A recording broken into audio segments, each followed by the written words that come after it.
Today we are visiting a special little place. We got up super early at 5 in the morning and check it out. This is where we are. Angkor Wat, Cambodia.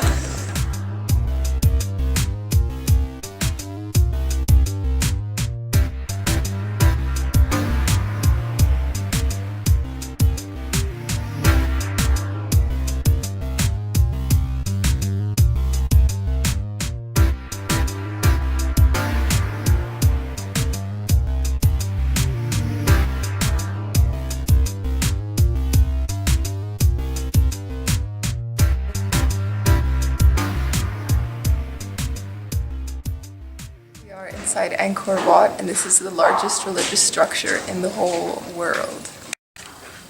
So this is my very first time visiting Angkor Wat, but Sam over here has been to this place a whopping 4 times. World traveler much? So how is your 4th time here different from the 1st, 2nd, and 3rd? Tell us. Well, the temples are certainly still as impressive as ever, but there are so many more tourists here than when I first came. It's, I would say, tripled, quadrupled, maybe even more than that. It's just unbelievable how many people are sharing the experience.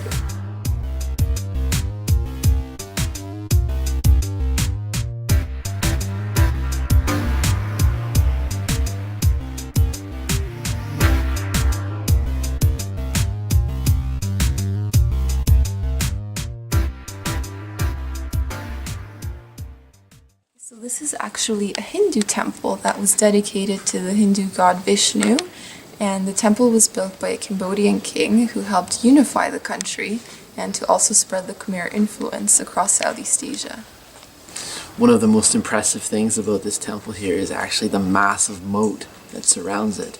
It's one of the first things you notice as you're coming up to the temple.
Waking up early in the morning certainly has its advantages. We are the first people to arrive at this temple, Banteay Srei. This is one of the temples that we have been most excited to visit, and we are officially the first ones here.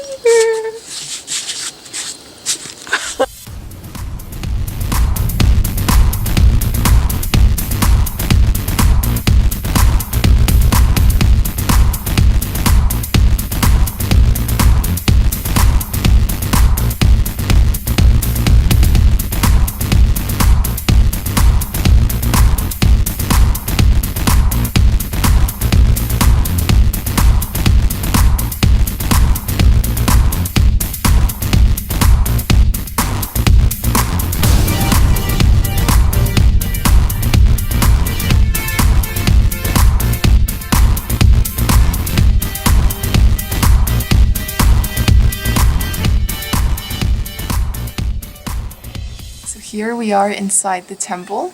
This happens to be a Hindu temple, and it is dedicated to the god Shiva. Most of the temples of Angkor were commissioned by powerful kings, but this temple in particular was not. It was commissioned by a Brahmin, which makes it quite unique. Because we came here early, we got a VIP tour. Normally, these areas are gated off, as you can see by the white perimeter here. And the rope. Look at where we are.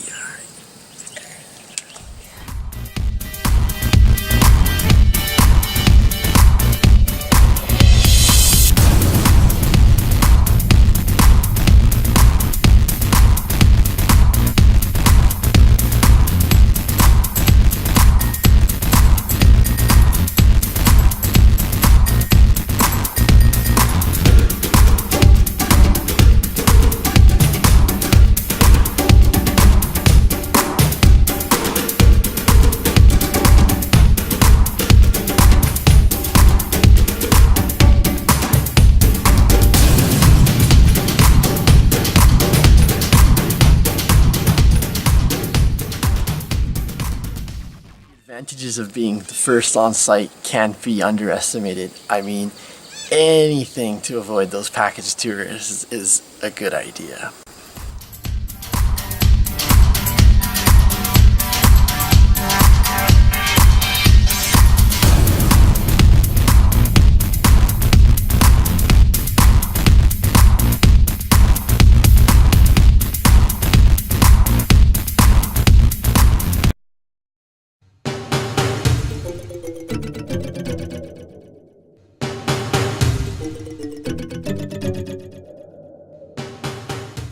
So now we are at another temple called Preah Khan, which means sacred sword. And this temple is believed to have been a university that housed over 1,000 teachers.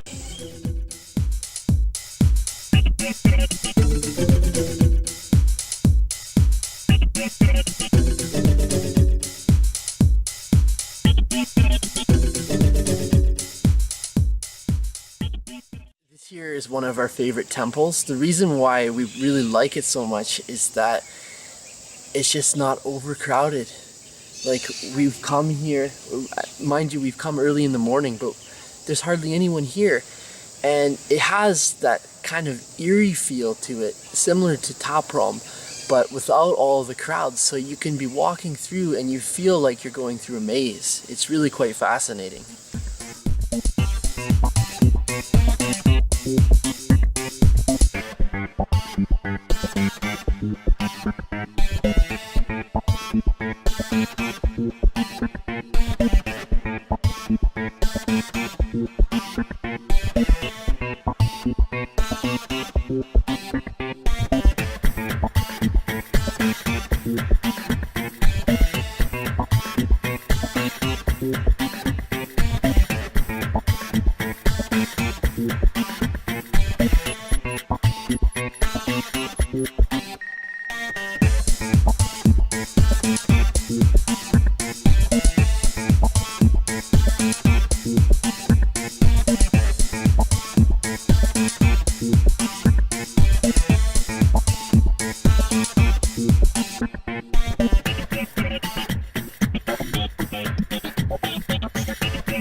Riding the tuk-tuk from temple to temple, and it's about 7 in the morning, which happens to be breakfast time for us, so enjoying my banana with the great view. Best way to get around and explore the temples of Angkor by far.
We are playing a game of Where's Waldo?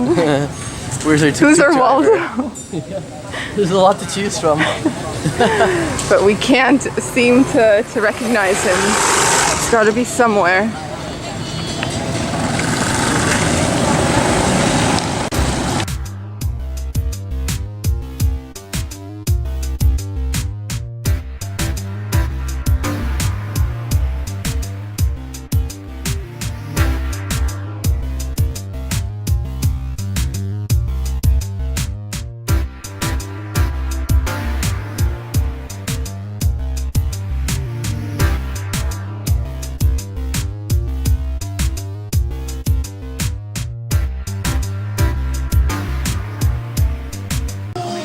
We're gonna go check out some traditional Khmer music, Cambodian music here. It's gonna be awesome.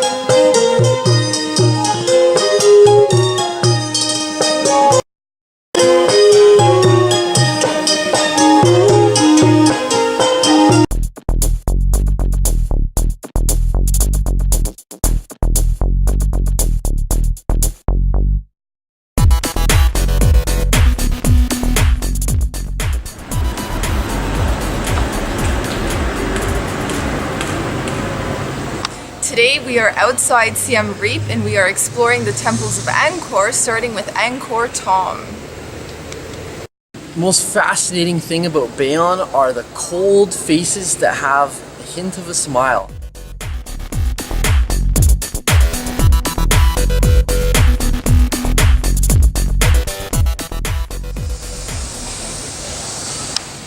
This massive complex has 54 towers with 216 faces on them.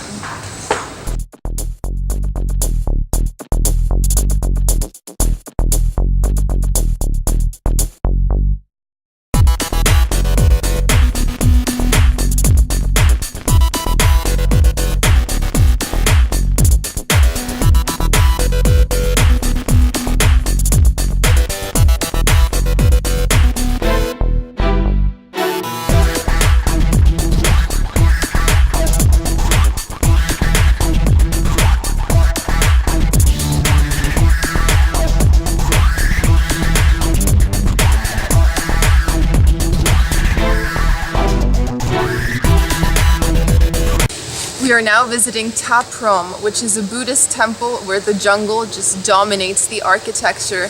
Here the buildings are wrapped in trees, some of the entrances are blocked. Indiana Jones would feel right at home here at this temple.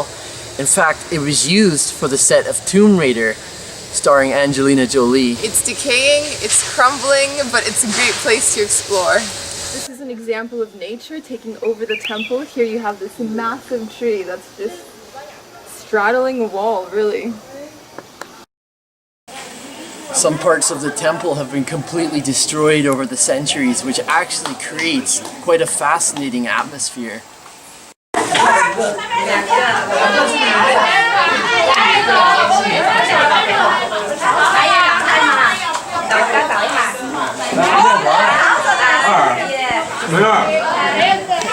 I first visited Prohm back in 2008 and wow, was it an entirely different experience.